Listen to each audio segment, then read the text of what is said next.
ఈ స్క్రిప్ట్ నాకు ముందు నన్ను అడిగారు చేయమని. నేను కొన్ని కారణాల వల్ల వేరే ప్రాజెక్ట్స్ వల్ల చేయడం కాస్త ఆలస్యమైంది.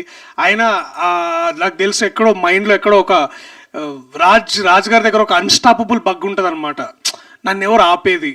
నేనేం చేయలేనా? ఇట్లాంటి ఒక అంటే ఇప్పుడు వదిలేస్తే ట్రంప్ మీద కూడా పోయి నిజంగా ప్రశ్నిస్తాడు ఆయన కూడా. నువ్వు 100% టారిఫ్ ఎట్లేస్తావు మా మీద అని. సో అట్లాంటి మనస్తత్వం ఉన్న వ్యక్తి ఇలాంటి ఒక సబ్జెక్ట్ ఎంచుకొని చట్టం అనేది అందరికీ సమానమేనా అని ప్రశ్నించడం అన్నప్పుడు నాకు కాస్త ఎక్కువ సర్ప్రైజ్ అవ్వలేదు, కానీ చాలా చాలా గర్వంగా ఫీల్ అయ్యాను. సో ఇక్కడికి నేను రావడానికి, ఇక్కడ నించొని మాట్లాడడానికి ముఖ్యమైన ఇంకో కారణం, ఇవాళ నేను చాలా గర్వపడుతున్నాను.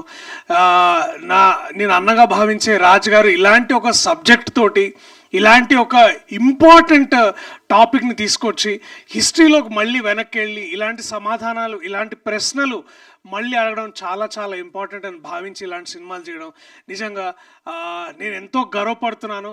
అండ్ తెలుగు సినిమాకు కూడా చాలా చాలా lucky that we have a director like Raju garu, we have a producer like Raju గారు.